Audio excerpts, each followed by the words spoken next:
Hello, everybody, and welcome. Welcome, welcome. What is today? December the 11th. So exciting. We are today recording episode 176. So good to see you guys. And we're continuing looking at, to me, what is one of the most important lessons in A Course in Miracles for one who has made the commitment to go all the way into awakening. These lessons are all of them, all 365 are so important because they set up the foundation for building a house, as it was said in the Bible, to build a house on solid ground. We need to know the truth of who we are. We need to know what God really is. And when we know the truth of who we are, then we have to come to the place of making a choice. And many people make the choice to follow God, but they make that choice to follow God unconscious, unaware that their ego is making its own idea about what God is. And yes, this is one of the traps of spirituality and of religion, is that we have an idea about God.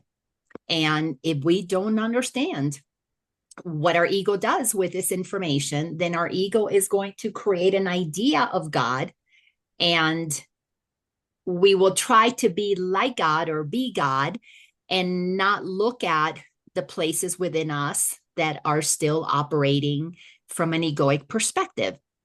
So when we look at a lesson like lesson 76, I am under no laws but God's, what are God's laws?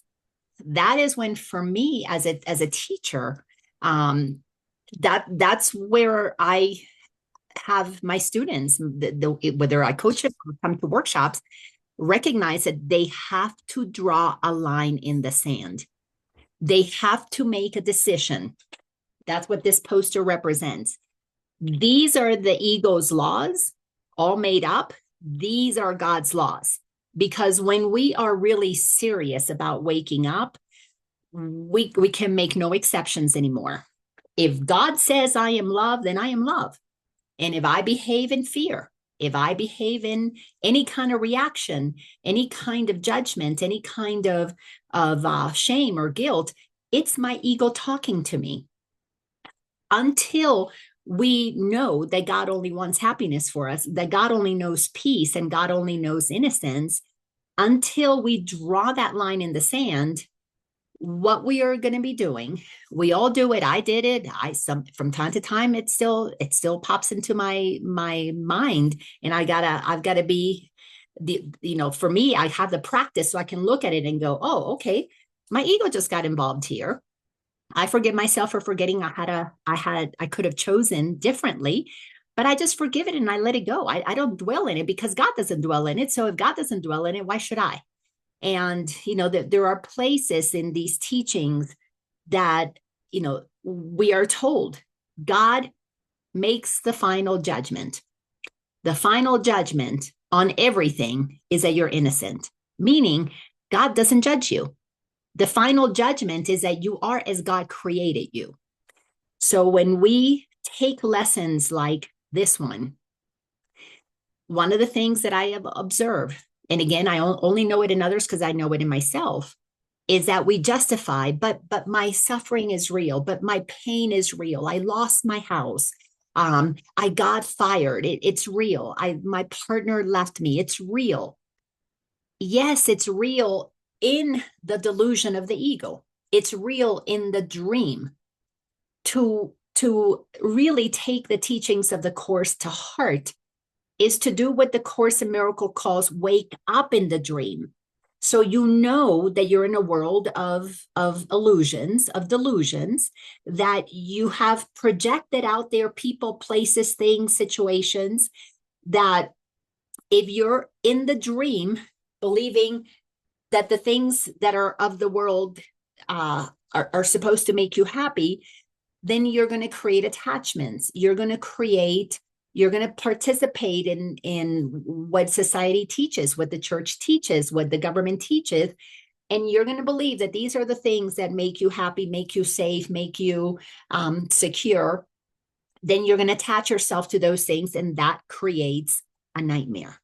So inside of the dream, you can have a nightmare, which means you're going to have to try and hold on to all of these things, and they can't leave, and they can't move, and they can't change, or you're going to lose your balance. Your house has been built on sand. So your foundation is going to be slippery. Something moves, oops, you're going to be off balance. When you have an understanding of God's laws, your house is built on solid ground. It doesn't mean that you're not going to be fired, or that a loved one is not going to leave you. It doesn't mean that your body may not get ill. It means that you're going to experience all of that on solid ground. You're going to know you're not a body, you have a body. You're not your circumstances, you're experiencing circumstances. You're going to move to the place where you accept that you're the creator of your reality, that your perception creates what you are experiencing. And if you've made the commitment to be under God's laws and to recognize that there is nothing in the outer world that can make you feel anything, that can make you feel bad, that can make you feel angry, sad, depressed, it cannot make you feel that. You are choosing to feel what you feel so that you can have that experience. That is fundamental in the Course in Miracles, that you create how you feel based on your perception about what is happening. So as we learn what the Course is all about, what these teachings are, Jesus has come to us in what appears to be 2,000 years later to teach us the fundamental principles that he taught way back then. You and God are one. You're eternal. You're not a body. They can crucify your body. Your body can have all kinds of illnesses, all kinds of things. Somebody can shoot you. And in reality, you're in the mind of God. All of this is being imagined. You're imagining it, but because your perception has moved from being aware that you're having an experience, no different than when you put on a Halloween costume and you go to a costume ball and you're wearing the character. Let's say you're dressed up like Darth Vader. You're going to walk around going, that's okay. You're having that experience.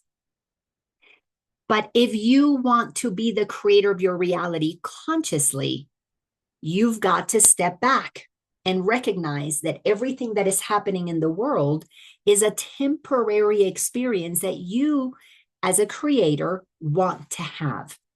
If it's happening, it's because you want to have it. And if it's not happening, you didn't want to experience it. When you step back to the place that you are creating your reality, then you will never, ever be a victim to any circumstance. You will then actually be honest, because you will manage what you're experiencing on the inside while we're in a physical body, until we become like Jesus, masters of our experiences. We're going to have experiences in the body, in the emotional body, in the mental body. We're going to recognize beliefs that we've learned, emotions that are stored because we couldn't process them as children or even as adults if we didn't have the conscious awareness of what we were doing.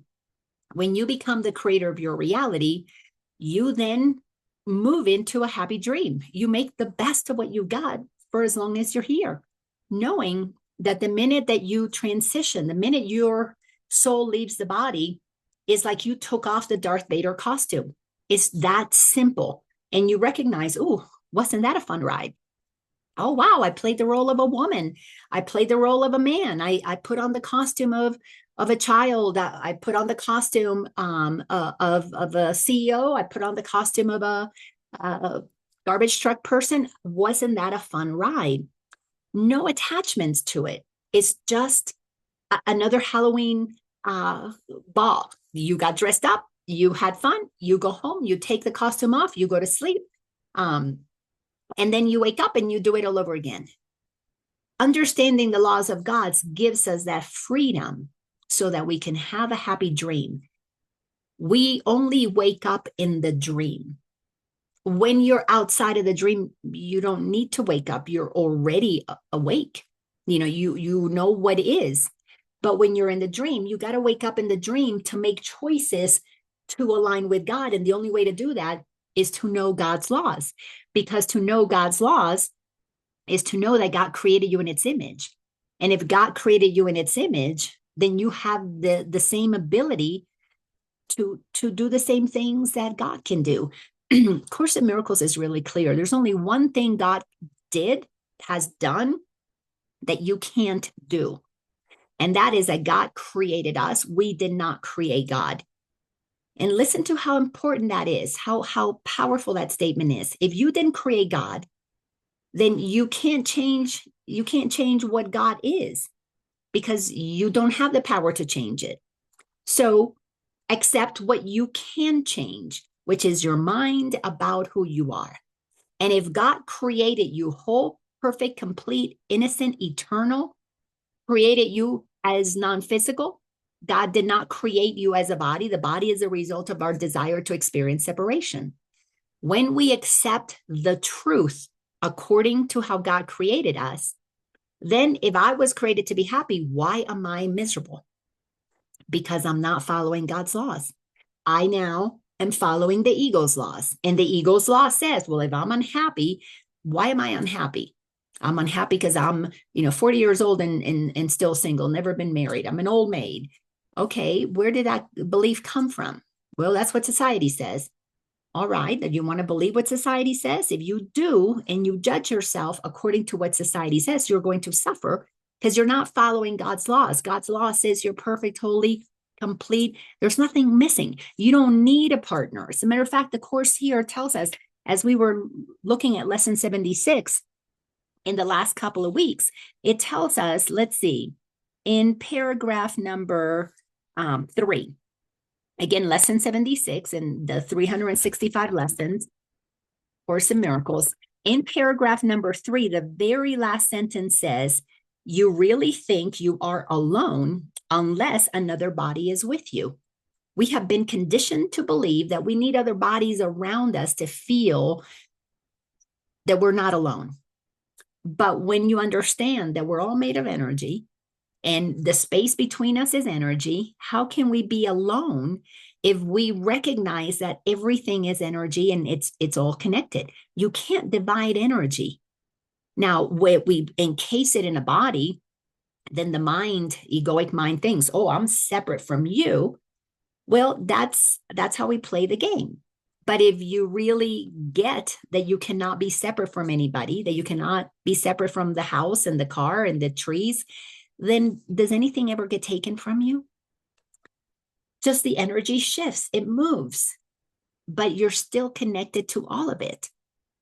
So when we put these laws into practice, we must be really honest. And this is one of the characteristics of a teacher of God, because when you understand that the manual for teachers, which is right after the 365 lessons in the text, the manual for teachers is if you wanted to look at it this way, that's how you grade yourself. Where am I in walking the talk? Where in my consciousness am I? Because if you understand that the second characteristic of a teacher of God is honesty, then you need to be honest with yourself.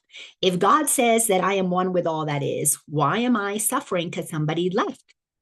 Well, you're suffering because you want to have that experience. You want to experience the depths of that contraction. You want to experience what it's like to be other than how God created you. Why? Because you can. That is what's so amazing about becoming, I'm going to say, more mature in your spiritual path. Because when you get that you create your reality, there's only 2 options: to experience it consciously or unconsciously.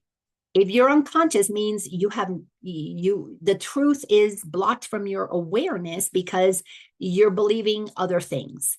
So if you want to experience this this process of separation, this incarnation that you have right now consciously, then everything that shows up in your experience, you wanted to have it.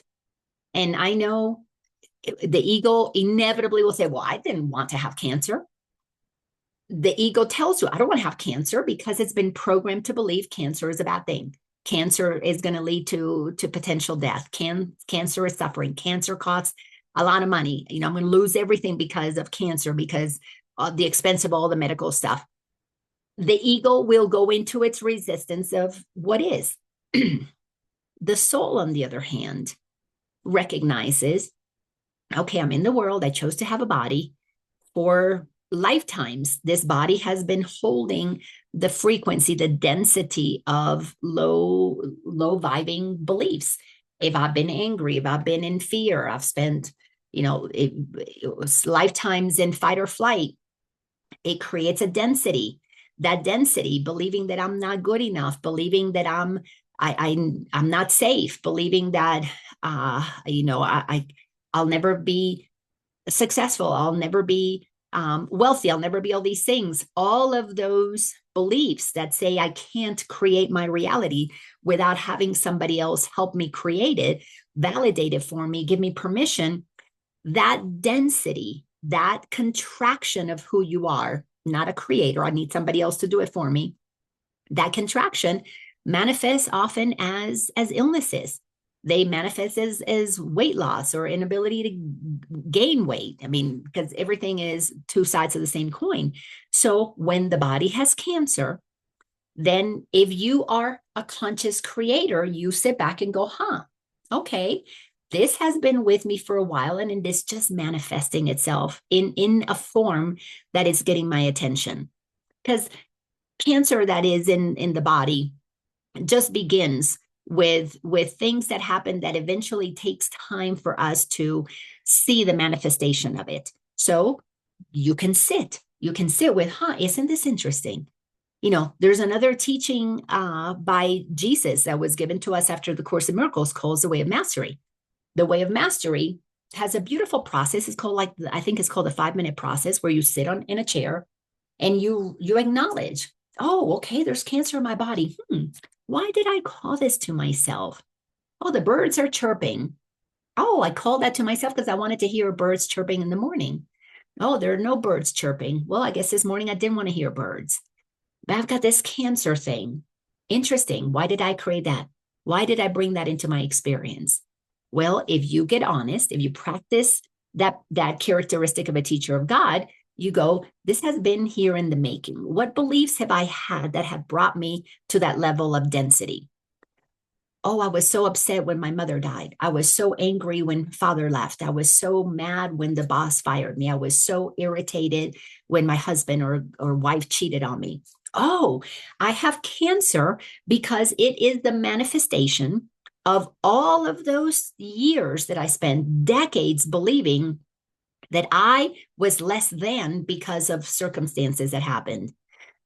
I'm a really good actor. I got so lost in the role that I did exactly what the ego wanted me to do, which was to make everybody else responsible for my happiness. So I was following the laws of the ego, which is I experience codependency because I'm depending on another to say that I have value.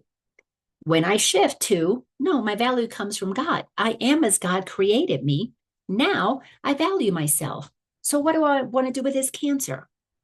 Do I want to treat it the conventional way? Do I want to do it the holistic way? Can I use the power of my mind to decide that I am healed? Can I use the same knowledge that Jesus did, which was, I am not this body, and activate the well-being of it by calling forth into manifestation how God created me, whole, perfect, and complete?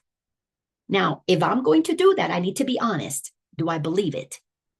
Do I really believe the laws of God? God says that I don't need, as it says in paragraph, paragraph number 3. Think of the freedom and the recognition that you're not bound by all of the strange and twisted laws that you have set up to save you. Do I really believe that I can heal myself, or am I bound up by all these strange laws? Well, if I'm bound up by the strange laws, I'm in bondage, I'm bound to them. If I don't believe them, I am in freedom. Now, in freedom, I can go, I've got green paper strips and piles of metal discs. I've got money. Let me use that money to get me whatever procedure, whatever treatment I want to experience. But I'm going to go into it with eyes open, wide open. I'm going to the doctor. I'm going to go get the sharpened needle with the fluid pushed into my veins. So I'm going to take the pellets. I'm going to take the pills. I'm going to take the radiation. And I'm going to go through it and go, I'm wanting to experience this process. Can I move through that process and acknowledge the body is going to have its discomforts, but the soul that I am, the one that animates the body, is just going to be in gratitude, in humbleness. I mean, I have heard of people who go through cancer, and their doctors, their treatment providers say, "My goodness, you are just the kindest, nicest person we've ever treated, because you're not complaining, you're not whining. So are you being the light of the world? Are you showing up in gratitude, recognizing I wanted to experience this treatment versus, oh my God, I can't believe I got to go through that treatment. Then you're going to be not feeling well. You're going to be angry. You're going to be mad. You're going to be moody. You're going to be all those things because you are not being honest with yourself, because you're following the laws of the ego, and the laws of the ego are bounding you in a state of confusion, delusion, smallness, disempowerment. You're not free in that moment to experience this situation as God created you, as a loving soul, just going through those motions. You know, I know when I share things like this, people are going, oh my gosh, you've lost your mind, if they're not aware of the laws of God. But those who are aware of the laws of God are going, I want to live my life that way.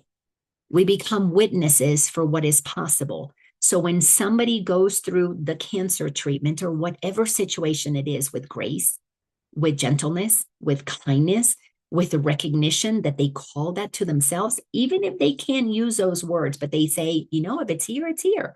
Let me just deal with it. They become examples of another way of showing up in the world. They become examples of the light of God in action. That's why it's so important that you follow what to you feels like the next appropriate movement. Jesus is not telling us at all, don't go use the paper strips that are money, thinking that you go see the doctor and you get the round pellets and you get the fluids pushed into your veins. He's not saying that there's anything wrong with doing that. He's just saying that's not where your healing is going to come from. Your healing's coming from you believing that that heals you. Let me say it again. Your healing comes from you believing that that heals you. That would be called the placebo effect, because the placebo effect takes into account your beliefs. And if you believe that that's going to help you, then go do the thing that you think is going to help you and have the experience. I read this a long time ago, so I cannot tell you who it was, but I was studying the teachings by Dr. Bruce Lipton, who wrote the book, The Biology of Belief, who speaks to our bodies, our what happens to our body. Our diseases are not the result of our biology. They're not the result of inheritance. They're the result of your beliefs, the biology of belief. Basically, biology can only do so much, but everything that it does it by your belief, not because the biology has the power. You do not get cancer because mama had it. You get cancer because you believe mama had it and you're going to get it, because that's what you've been watching on the news, that it's hereditary. So your belief in it then has to be your reality. So Dr. Lipton shared an example. I don't know if this was in his book or was in a video that I watched him speak, but he shared an example of a doctor, a surgeon who did knee replacement. I think it's called an orthopedist. And he had a question that he posed to every single person who needed knee surgery, knee replacement surgery, or hip replacement, one of those things. And the question was, do you believe that this replacement is going to work? And here's what he would do. Those who said, yes, I believe that you've got the skills and you're going to do the surgery as necessary, and then my body is going to accept it and that I'm going to heal, he would do the surgery on them. The ones who said, I'm not really confident that this is going to work. I've tried so many things. And, if my neighbor did the surgery and it didn't work for them and they died, he won't operate on them. And the reason he wouldn't operate on them is because he wanted to maintain a high percentage, the highest possible percentage of success. But he needed the people, he needed the patients to believe that this was going to be their result. Otherwise, he couldn't have that success. So he didn't want people's lazy mind, meaning they were not going to focus on this being possible.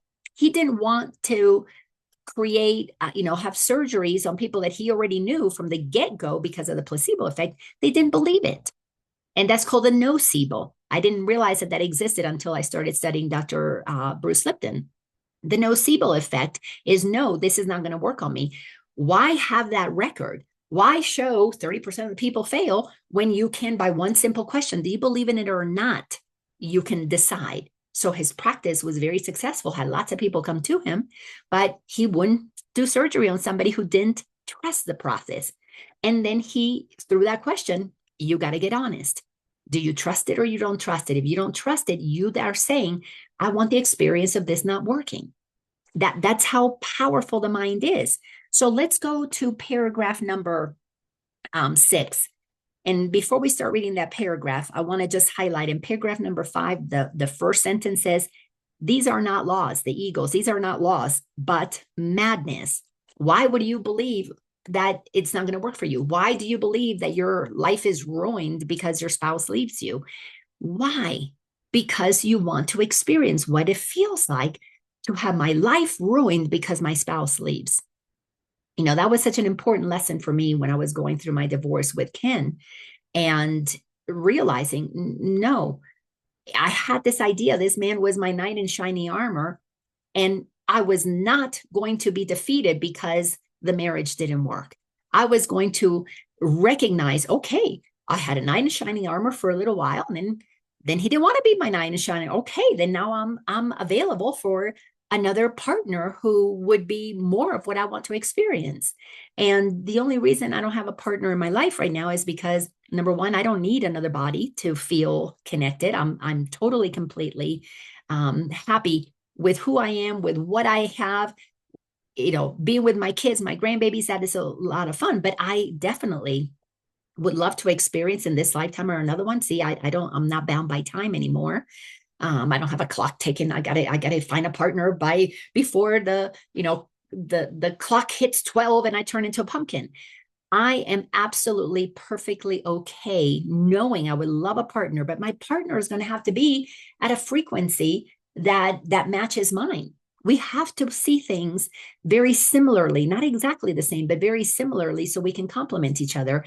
I want a partner, not a project. I don't want somebody because it's just not fun for me if I'm going to be in an intimate relationship with somebody who has mommy and daddy issues, because I've been there and done that, and that's not what I want. So I'm perfectly okay in a state of knowing that I don't need that, but when it shows up, I will know it, because I want to play the game. I want to have the experiences of enjoying this physical vessel, but that's not where my happiness comes from. My happiness is already in me because God is in me. God is the joy with which I experience life. So anything that is not that, those are ego laws. That's madness. So paragraph 6, there are no laws except the laws of God. So we just read, it's madness to listen to the laws of the ego. So you think, oh, the ego has laws. Well, when you really truly understand what the Course is saying, that is why we are being led to experience miracles when we understand the truth. Forgiveness, when properly applied, is a statement of recognition that nothing actually happened. Meaning, when you forgive that spouse that left and you feel betrayed and abandoned, forgiveness, when applied at the level of God's laws, nothing happened. You were never betrayed. You were never abandoned. You were having an experience. You were having a dream that happened. When you know God's laws, you never left the mind of God. You're the consciousness, you're the intelligence that is morphing and shaping itself and having all of these different incarnated experiences. But to move your conscious awareness to the place that you know where you are and that you are non-physical require an incredible training of the mind that pulls its belief from anything out there being real to everything is being projected from my mind. So when you read a statement like there are no laws except the laws of God's, if you are at a level of consciousness that you really get what this is, you're practicing honesty. You've come to practice a characteristic of trust. You recognize that there's no point in judging. You are in a place of tolerance, of open-mindedness. You are at peace. You're enjoying life as it is. You sit for 5 minutes all the time going, oh, I call this to myself. This is all happening because I wanted to experience it. And now there's nothing outside of you that has power. You sit in the knowingness that you never left the mind of God. All of this, we're making it up as we go. Now that to me is the total freedom that I aspire to. I'm not fully there yet. I still have, I go to get my vitamins and get my whatever and go to the bank and deposit my check, my paper strips. So I'm still playing that game. I'm just playing it more and more with detachment. It's just a game. So if I don't pay the bill, so what? I'm not afraid of what could happen if I don't pay the bills, but I'm choosing to play the game by paying the bills and doing the work and putting the money in the bank and transferring from here to there because it's fun. I'm enjoying it. It's really fun. In this incarnation, I'm enjoying the heck out of that. But when you move to the place that you realize that all of this is made up, none of this ultimately, and please hear me, ultimately, from God's perspective, none of this is going to change anything that God created perfect, whole, and complete. This is just our experience. This is just you being at the costume ball. How do you want to play your role? Do you want to play it unconsciously and be at the mercy like a pinball in a machine getting, bounced from side to side? Or do you want to play it consciously like Jesus? Oh, I'm in this incarnation and I'm in the Middle East and I am in, the 2000 years ago and I have to wear sandals and robes and when I talk about God and I speak of truth, I'm going to get crucified. Okay, well, if that's the incarnation that you're in that character, then you play it full out and when they drive the nails through your hands, you forgive them. They think that they're hurting you, but you know that they're not. So you don't have to be mad or angry. You don't have to defend yourself because in your defenselessness, your safety lies. When you're defenseless, which is a characteristic that we have to master, then you're just experiencing what's happening. Oh, cancer's happening. I don't need to defend myself. This should be happening. You're just there observing it, bringing as much love to the situation as you can, showing people that there's another way to experience life, aligned with God or aligned with ego. And if you align with ego, it still doesn't alter the laws that God set in motion, which says you can do whatever you want to do. You're going to experience whatever you experience. Either you remember that you're created as a creator or you don't. That is the only thing that can happen. You remember it, you're conscious. You don't remember it, you're unconscious. If you're conscious, you don't suffer. If you're unconscious, you do. That's it. That's the choice that the Course in Miracles is training our minds to make. So then you go on, sentence number 2 in paragraph 6. This needs repeating over and over until you realize it applies to everything that you have made in oppositions to God's will. So if God says that you are free and you want to have the experience that, no, I am, this is terrible. I just lost my house. Life is horrible. I just lost my job. You're free to have that experience. It's not God's fault, because the laws are the laws are the laws. You have the power to create whatever you want to experience. And if you want to be asleep and you build your house on shaky sand, then you're going to experience those consequences. This is a world of cause and effect. The effect is what we see out there and the experience that we have. The cause is our belief.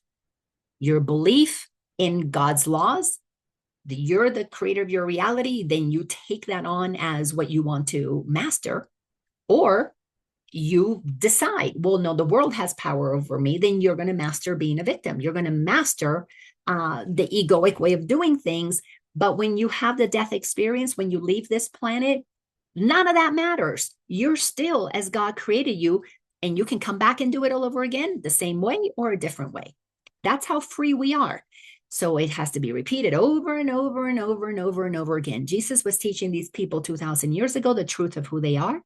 They and God are one, meaning God, the creator, is one with you. You are a creator. You don't need to be afraid of anybody. You don't need to fear the Pharisee. You don't need to fear the whatever, the rabbis or the emperor. You don't need to be afraid of anything. It's just an experience. But how many of us, you can tell somebody who is really in their ego when they go into fear. Oh my gosh, the flood is coming. The check didn't come in on time. I can't pay my bills. And you go into a state of anxiety and worry, then that's ego talking.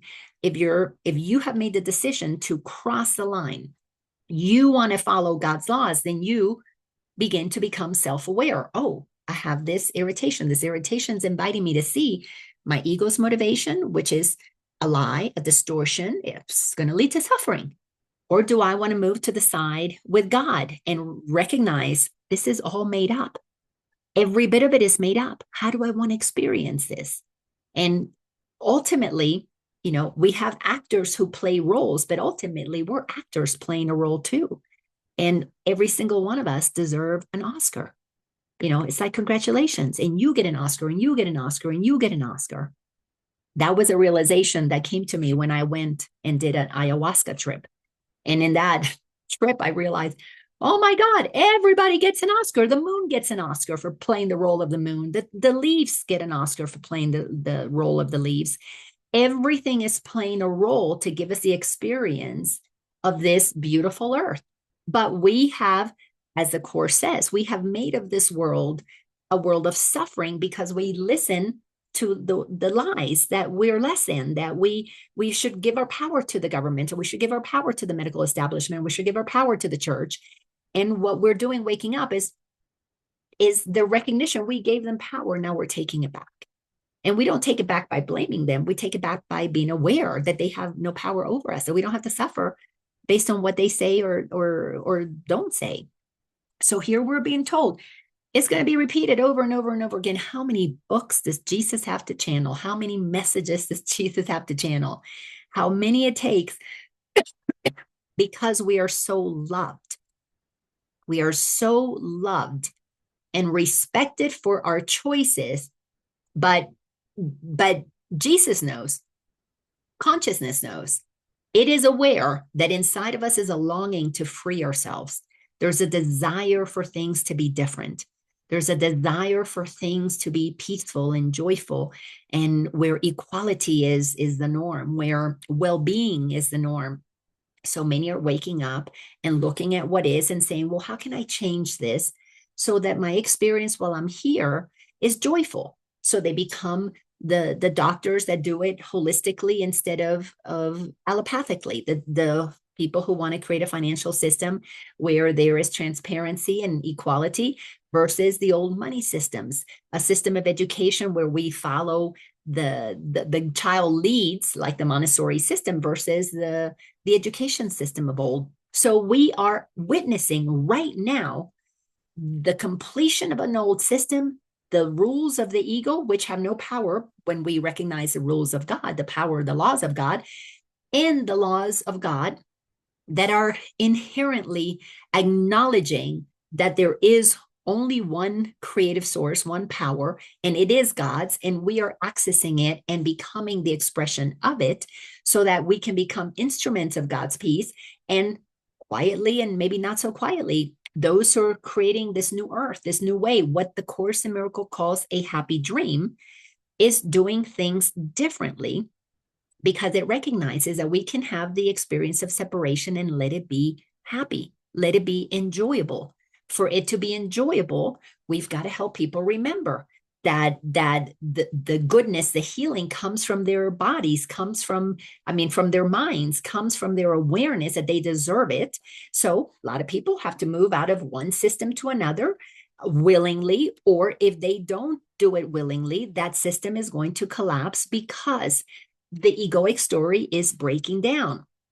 Several places in the Course in Miracles, it tells us that this training is coming to us for these times, meaning that if you understand that these times are the times of shifting perceptions, we are shifting timelines, we're moving out of egoic laws that are dense and create suffering, and we're moving to the laws of God, operating by the laws of God. It's a higher dimension, it's a higher frequency, which has always been there for us, but we chose not to experience it. But when you make that conscious decision to shift, to draw a line in the sand, no, I want to do things by God's laws. Well, to get to that, we need to repeat it over and over and over again. Your magic has no meaning. That's why the systems that the ego created are breaking down, because once you take your power away, once you're not afraid of the government, you're not afraid of the medical system, you're not afraid of anybody out there that seems to be an authority telling you that you got to do this or bad things will happen. When that doesn't scare you, when that doesn't get your attention anymore, you now are operating under God's laws. And under God's laws, you're meant to be happy, to recognize your eternalness. Our bodies are going to change. They're going to become crystalline bodies, because the body that holds a consciousness, a frequency of truth, you don't have to be crucified to know that you're a light body. Jesus, at that time, showed through the crucifixion, he wasn't a body, he was free. And then he shows up in a light body. Then the people who were vibing at that frequency could see him. The ones who were in low frequency couldn't see him, because we are also, when we follow God's laws, our body has to follow suit. But the body will not be a light body while we are holding the frequency of anger and resentment and depression and anxiety. So we first clean up our mind, then we remove the emotions that have been stored. We do the work of releasing that anger, releasing. First, you have to acknowledge that it's there, release it, and reclaim the truth of who you are as God created you. Move into God's laws, which means you are meant to be happy. Be happy with your experience. Go, oh, well, wasn't that interesting? I played the role of murderer or victim or happy person, CEO, traffic conductor. Make peace with it so you can feel peace within. Then you see those laws had no meaning. Everything that the ego created had no meaning, because it cannot affect what God created eternal, happy, and free. So we're training our mind to align with that as our reality so we can experience that happy dream. So it goes on to say, what it is meant to save does not exist. The ego will not save anything. All the stuff that the ego created is not going to change what God has already decreed is so.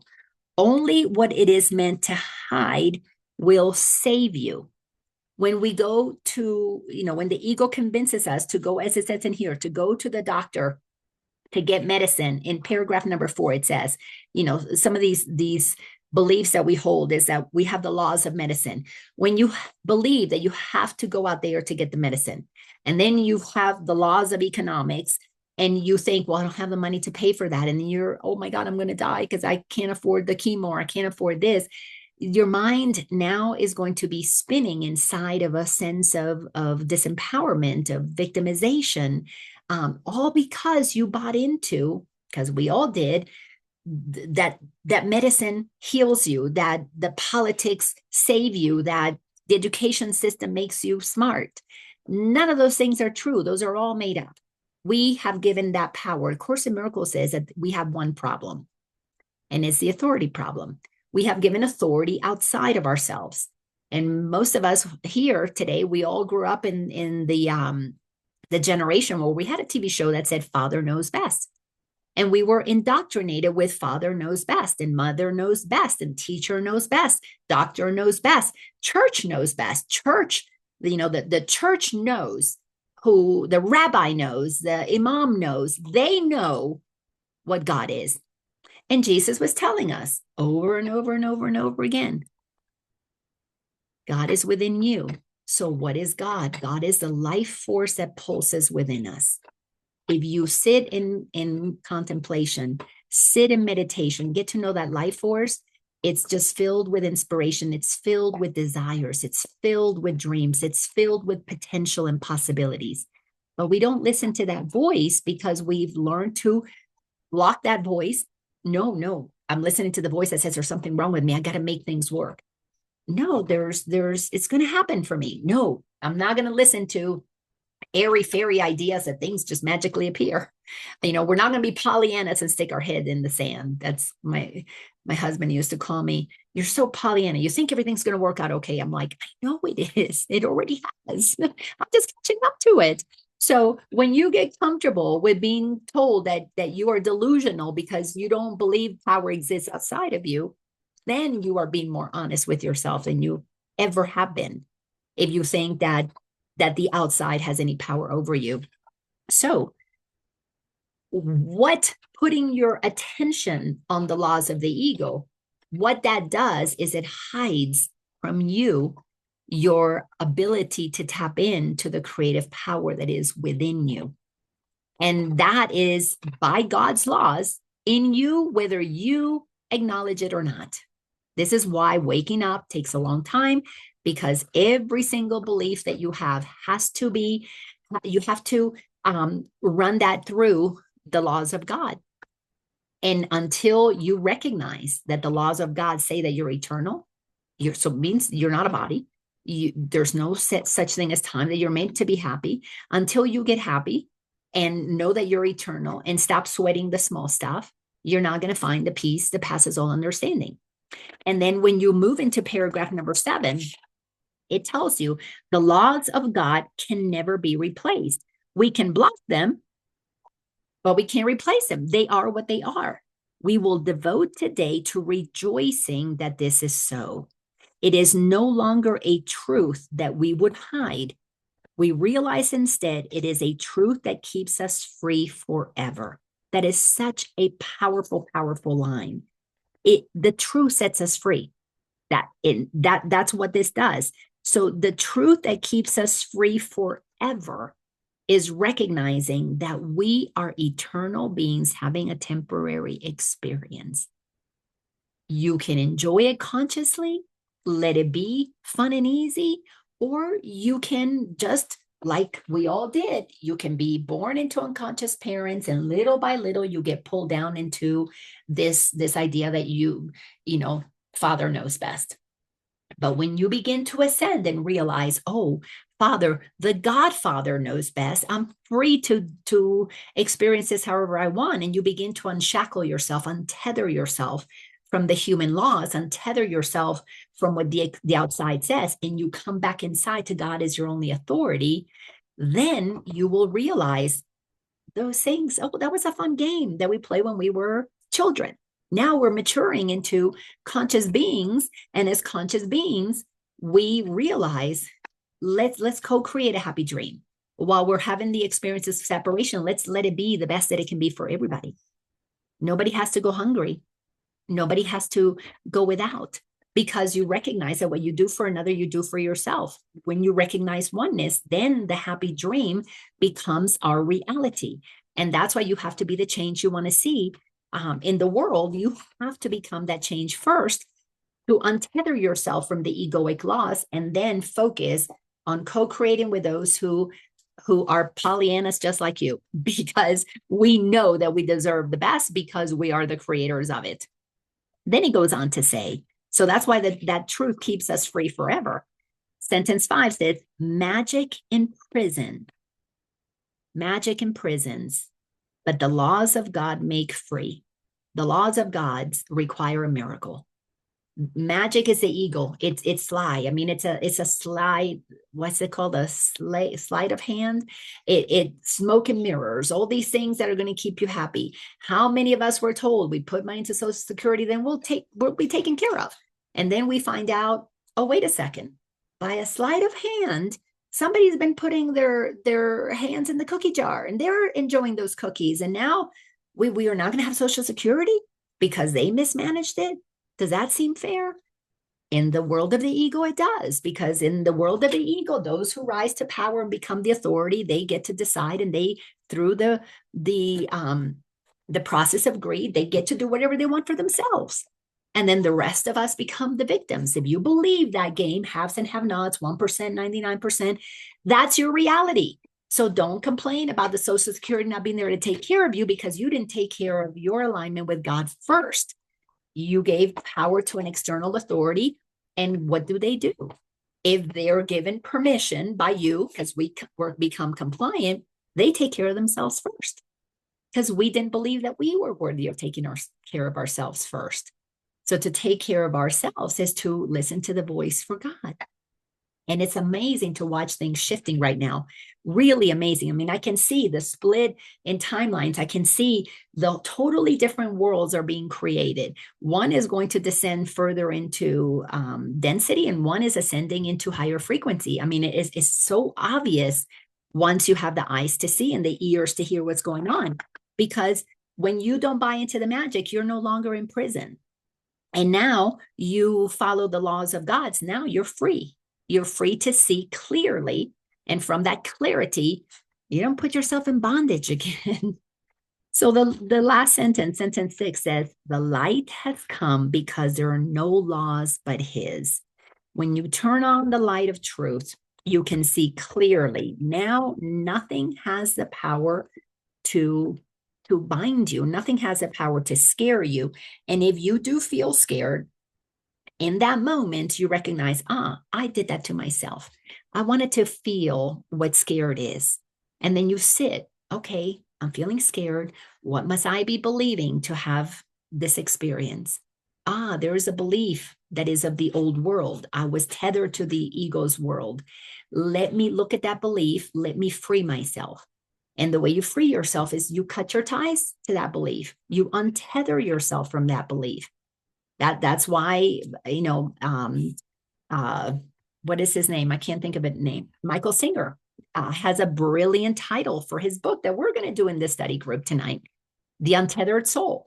We have to free ourselves from what has been binding us to a low frequency, binding us to a lie. When you free yourself, you see that lie has no meaning over you. It has no power over you, because God's laws are they're immutable. They are everlasting. They're eternal. They're infinite. They are the only truth that exists. That's why the truth sets us free. But at first, we have to become aware that we've been operating in a lie. And when you become honest enough with yourself and go, oh, I bought into that, and move out of victimization and go into empowerment. Oh, well, if I did that I don't like, how do I do what I do like? And then you study the laws of God, and then you put those laws into practice. All right, so we reviewed paragraphs 6 and 7. Again, just more reinforcement of the truth that it's very simple. You just have to pick which side you want to be on. Draw a line in the sand. Do you want to still have a body but operate with God as your guide, as your authority? Or do you want to have a body and let the external be your reality? You're still going to have God inside of you, but you can deny that it is there. Or you can believe that it is there and not go in there to check in.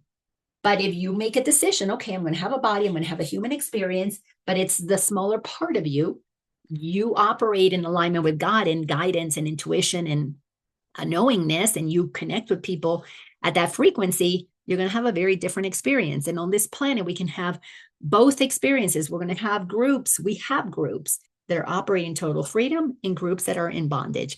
People who are suffering, people who are having a damn good time. All by choice.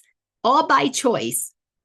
All right. What are your thoughts? Did anybody get any ahas? Anything make sense? Anything doesn't make sense?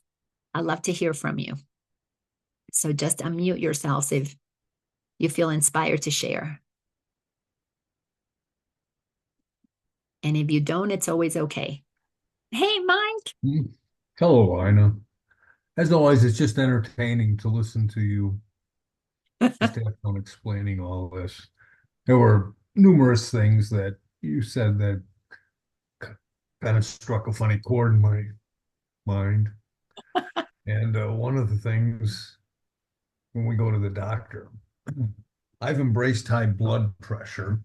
And so as I still work with myself to try and get off this one medicine that I take, I have to go see the doctor to get the prescription refilled.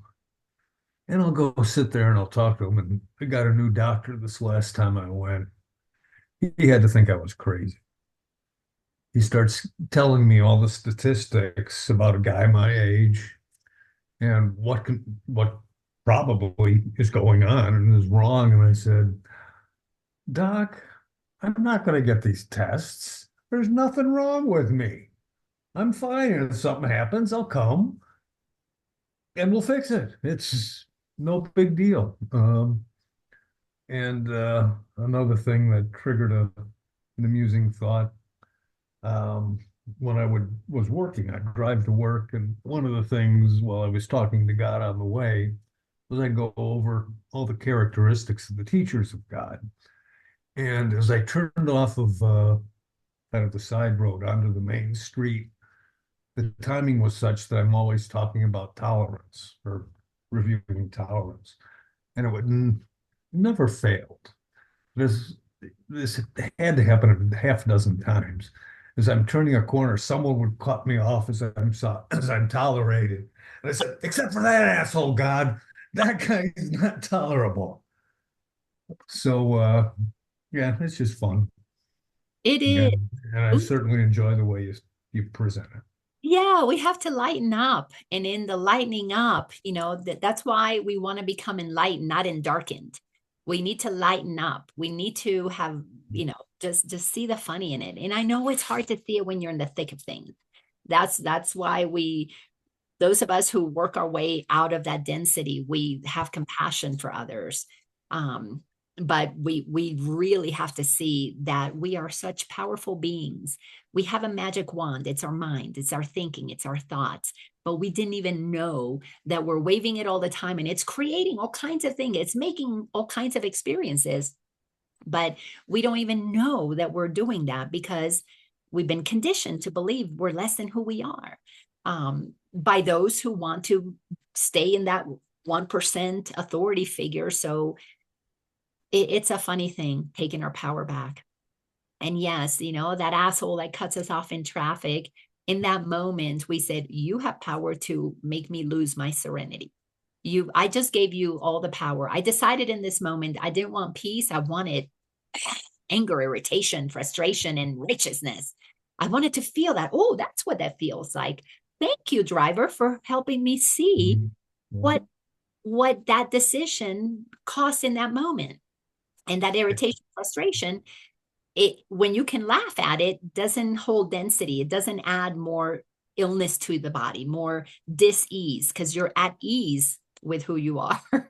And, one of the funny things too is that as time has gone on and I've tolerated these assholes, I don't look at them as assholes anymore. It's just, "Yep, hurry up, be safe, go Yeah. on your way," So it just, I think when we laugh at ourselves, catch ourselves, we can work through it a whole lot easier than holding on to the judgments and the anger and all that good stuff ego creates for us. Exactly. Exactly. I mean, look how much entertainment the ego has provided if we put it that way.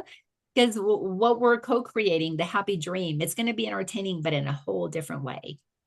So it's nice to have that contrast so we can recognize when anybody in the happy dream moves into that frequency of denser, then we can say, oh, you're calling for love. And we can immediately, you know what, let me give you a hug. Let me just let you know that you are powerful and remind each other. And then in that reality, all of us are Pollyannas. We all know that it can be better. We all know that it can be joyful and peaceful. And for a long time, I was so offended when my husband would call me, well, you're so Pollyanna. You got your head in the sand. You're an ostrich. I was Pollyanna. I can't remember all the labels. And then I would get offended that he was calling me that. And then I started wearing it like a badge of honor. Oh, you can see my Pollyanna. Yes, my head in the sand is showing that I do believe that we're powerful creators and everything is going to be okay because it already is. We're just accepting that. Oh, well, I cannot wait to see you all tonight when we do our study of the untethered soul. That's going to be a lot of fun. Well, thank you for being here today. This is episode 176. All the other ones are on my YouTube channel, LainaOrlando. And we'll meet next week and we'll go into the next paragraph. How fun. We are under no laws but God's. We either know it or we don't. That's it. See you all later. Love you all. Bye-bye.